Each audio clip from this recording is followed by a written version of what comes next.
Okay, so today we're going to be going over texture. Now, texture is a small lesson, seeing as how most of it is more experimental. It's something that you have to actually go out and try for yourself, rather than simply look at what I'm doing. So don't expect this video to be very long. Now, texture is how something feels to the touch, or how it looks like it feels. Because in 2D art, we can't really show texture of a tree, or the ground, or metal, by relying on the sense of touch because, well, look, it's paper. And because of this, texture is split up into two families. There's tactile texture, and this is when you actually feel the difference. Now, this is really easy to show in, say, sculpture, because you can actually communicate texture, and it can be felt. Whereas what we're dealing with here is visual texture.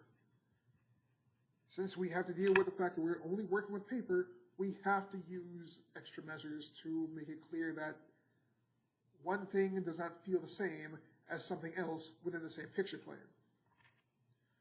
So, for example, I'll be using water for this one. And let's see, for this other one, something with some good texture on here. Yeah, let's just go with this paper towel I have over here.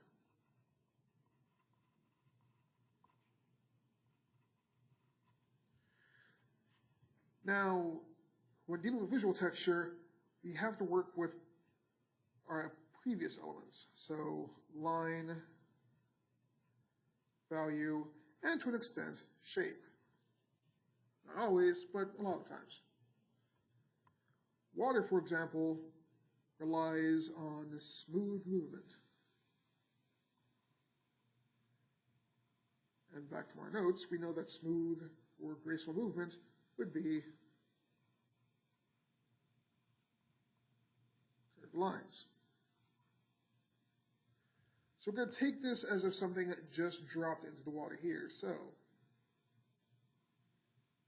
when something hits water, the lines that you draw would actually be strongest at the center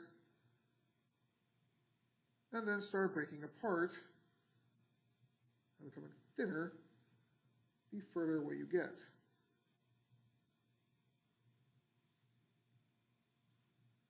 They'll also be closer together, closer to the epicenter. Now, we can do more than just use curved lines. I'll use value. With water, let's take the side of our pencil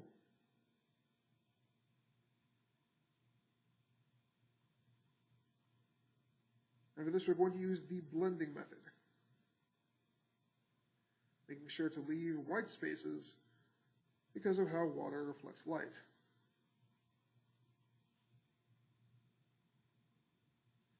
Now, should you also shade in a curve? I would suggest it. You can try that. It might get a bit lost when you actually start blending everything together.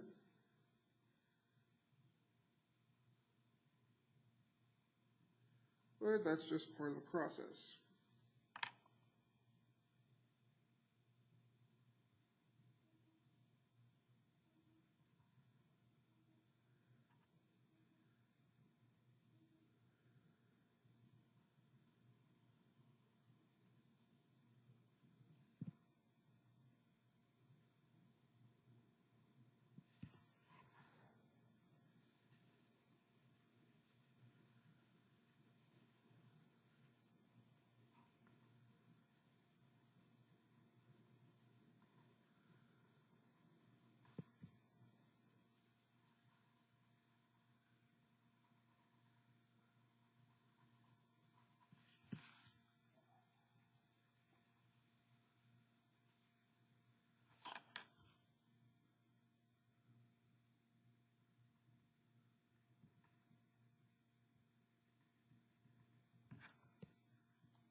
we'll use our eraser to get our highlights back out. Every time I got another eraser.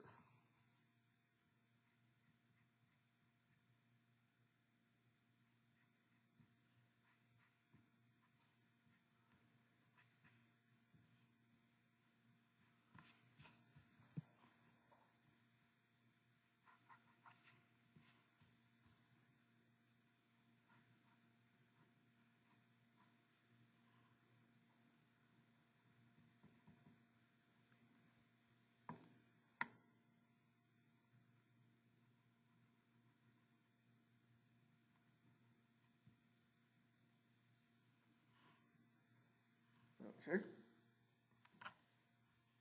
Next, for our paper towel here, which you bring down the camera,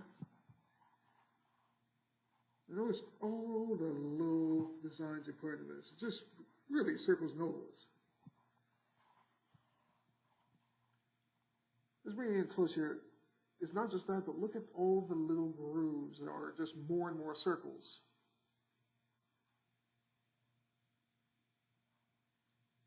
That's the grain of the paper towel. As compared to, say, paper,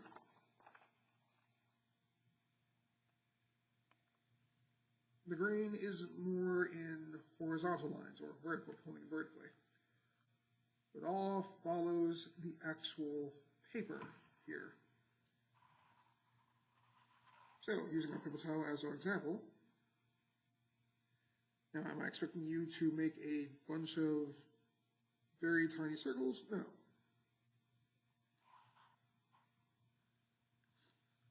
In this case, we want mildly bumpy. In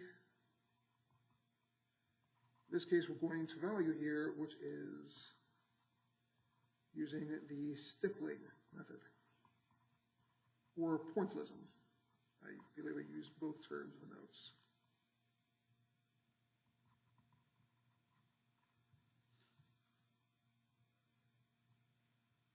In this case here, I'm not drawing all the circles completely. I'm basically catching where the light hits them. So what you're seeing here isn't a paper towel in terms of the little grain. You're seeing the mild shadows that the grain makes.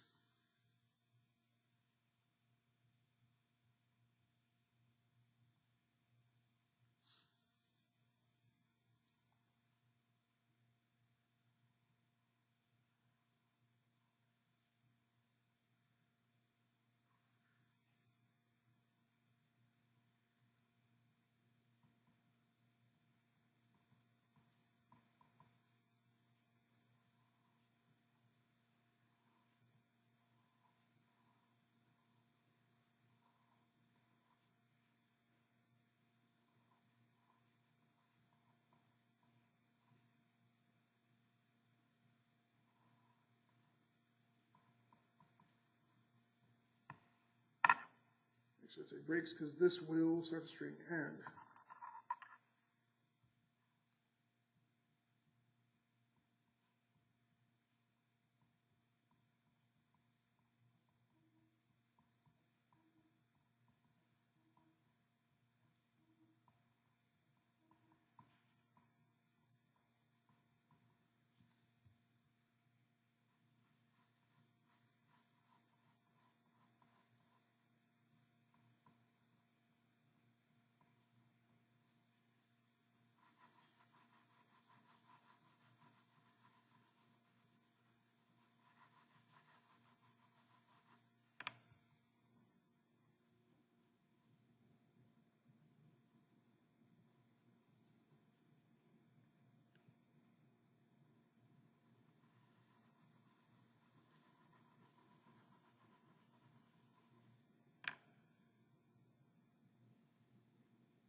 Now let's get into the meat and potatoes of today's notes.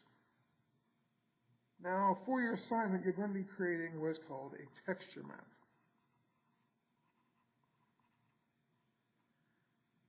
A texture map really is just a case of references.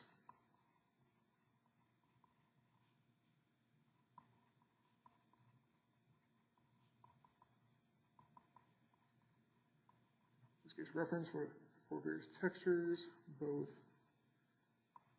natural and artificial or man-made. Generally, what a lot of artists will have are just a page or two, maybe 3, even entire booklets. With the photographs, sketches of their own, or what I've seen be more common, squares and rectangles.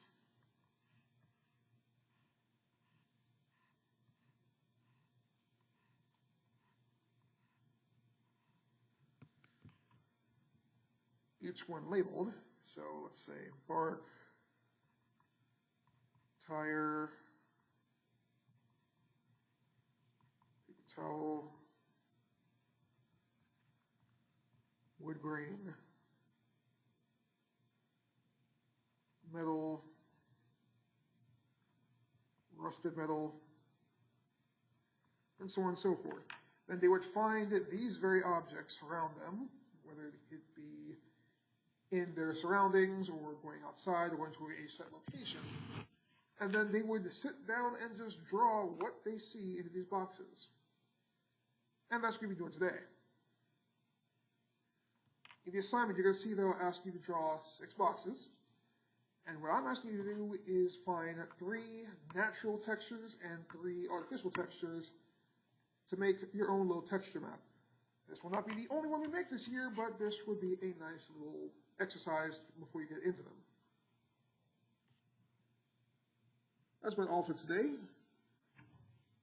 Let's get this done, and tomorrow we go into the last element, which is color.